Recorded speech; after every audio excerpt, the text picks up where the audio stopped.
बड़ा भाई मुझे समझाता क्यों है? बस इतनी सी बात पर छोटे भाई ने बड़े भाई को कत्ल कर दिया और डकैती का ड्रामा रचा दिया। ये दोनों इकट्ठे हुए हैं, छोटी सी बस समझाने वाली बात थी, लेकिन इसको गुस्सा आया और इसने यकदम पिस्टल निकाला। सर, ये जो वाकया पेश आया है, आपको कब खबर मिलती है और ये असल कहानी क्या है, क्या इसके पीछे है? अली साहब, ये 1 सितंबर को हमें कॉल 15 पे ऊपर आती है कि दौरान वारदात एक बंदा जो है उसकी मौत वाक़या हो चुकी है और एक बंदा जो है वो ज़ख्मी है, उसको हॉस्पिटलाइज किया जा रहा है। चीज़ें हमें थोड़ी सी जो है जैसी बताई जाती हैं, जो पहली फर्स्ट इंफॉर्मेशन थी, और जब हम क्राइम सीन देखते हैं तो उसमें बहुत सारे जो है वो फ़र्क वाज़े नज़र आ रहे होते हैं। अच्छा, आपको पहली इंफॉर्मेशन क्या मिलती है सर कॉल करके? हमें ये इंफॉर्मेशन मिली थी कि एक वारदात हुई है जिसमें 1 लाख रुपए छीना गया है और जो बंदा बाबर है उसने मज़ाहमत की है और उसको कत्ल कर दिया गया है। और दूसरा जो लड़का है जो उसका भाई अली रजा है, उसको भी फायर टांग में लगा और वो जख्मी है और उसको DHP हॉस्पिटल मुंतकिल किया जा रहा है। ठीक है। मौके ऊपर जाके जब हम रिस्पॉन्ड करते हैं, चीज़ें वगैरह चेक करते हैं, एक डेड बॉडी होती है और बाकी सारी चीज़ें, जो क्राइम सीन है उसको कार्डन ऑफ किया जाता है, एविडेंस वगैरह की कलेक्शन स्टार्ट होती है। जी बिल्कुल। उसके ऊपर पुलिस जो है वो अपनी फिर टेक्निकल एविडेंस कलेक्शन टेक्निक्स और ह्यूमन इंटेलिजेंस को इन्वॉल्व करती है। आखिरकार ये हमें जो है वो मालूम हो जाता है कि ये डकैती मर्डर नहीं है, बल्कि ये एक सिंपल कत्ल है जो कि छोटे भाई ने बड़े भाई को जो है वो कत्ल कर दिया है। ठीक है। फिर वो आगे तफ्तीश में रिमांड वगैरह होता है, जो आला कत्ल है वो भी बरामद कर लिया जाता है और मुलज़िम जो है वो फिर जेल भिजवा दिया जाता है। मेन आपने जब इन्वेस्टिगेशन की, उसकी रीजन क्या बनी थी कि छोटे भाई ने बड़े भाई को क्यों मारा? उसके पीछे भी क्या क्या कहानी थी? बड़ा भाई जो था वो एक नेक सीरत आदमी था। वो छोटे भाई को समझाता था कि माशरे में जो है रहना किस तरह है। छोटे भाई में कुछ कमियां कोताहियां उसको नज़र आती थी, इस वजह से उसको बारहा उसकी काउंसलिंग करता था। ठीक है। उस दिन भी बड़ा भाई जो है और ये दोनों इकट्ठे हुए हैं और वहाँ इसकी काउंसलिंग उसने की है, इसको समझाया है कि आप एक माशरे का अच्छा और सूदमंद फर्द बन के ज़िंदगी गुजारें, इस तरह के काम जो है ना करें। बस छोटी सी बस समझाने वाली बात थी। बात को इतनी अहम नहीं थी, लेकिन इसको गुस्सा आया और इसने यकदम पिस्टल निकाला और फायर करके उसको कत्ल कर दिया। जब इसने कत्ल कर दिया तो अब इसको ये लगा कि अब ये तो कत्ल हो गया, मैं क्या करूँगा, मैं कैसे बचूंगा।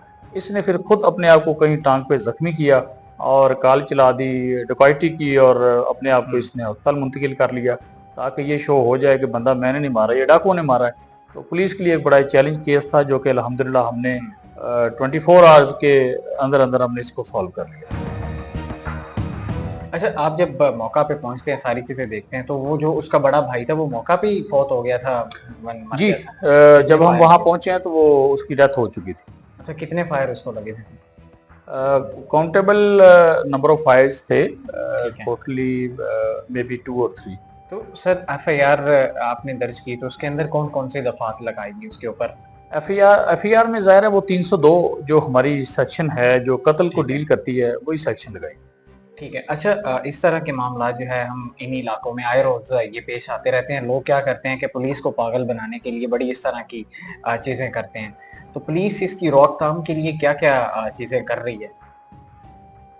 देखें, ये जो क्राइम अगेंस्ट पर्सन होता है ये तो लोगों की एक अपनी विल होती है, जो हो रहा होता है। तो इसके तदारुक के लिए इंसदादी कार्रवाई भी करते हैं और पुलिस इनको गाइड भी करती है, समझाती भी है।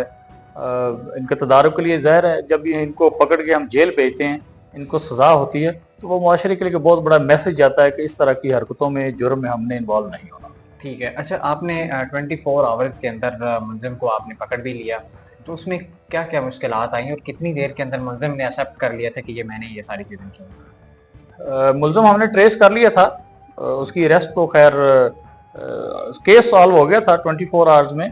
आगे जो प्रोसीजरल चीज़ें होती हैं वो टाइम टेकिंग होती हैं, वो तो ज़ाहिर लगता है टाइम। मुश्किलात काफ़ी ज़्यादा थी क्योंकि भाई एक था मर्डर हुआ पड़ा था, दूसरा भाई ज़ख्मी था।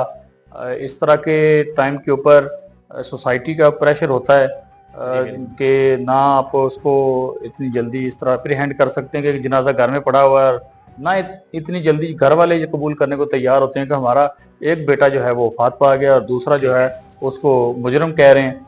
तो इतनी जल्दी ये चीजें नहीं होती, लेकिन जब एविडेंस के साथ ये चीजें सामने आती हैं जी तो फिर उसको निगेट करना पॉसिबल नहीं होता। ठीक है। अच्छा, आखिर में सर इन्हीं चीजों से बचने के लिए आप सोसाइटी को और पाकिस्तानी यंग जनरेशन को क्या मैसेज देना चाहेंगे?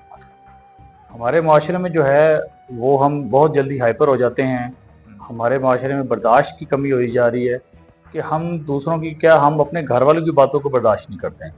तो हमें अपने रवैयों में नरमी लानी होगी, बर्दाश्त का मादा पैदा करना होगा और गुस्से को कम करना होगा। ठीक है। इन तमाम चीज़ों को जो है हमारा इस्लाम भी कहता है, हम एक दूसरे को बर्दाश्त करें और तभी हम आगे बढ़ सकते हैं, और इसकी वजह से ही हमारे बहुत सारे जुर्म जो है वो कम हो सकते हैं।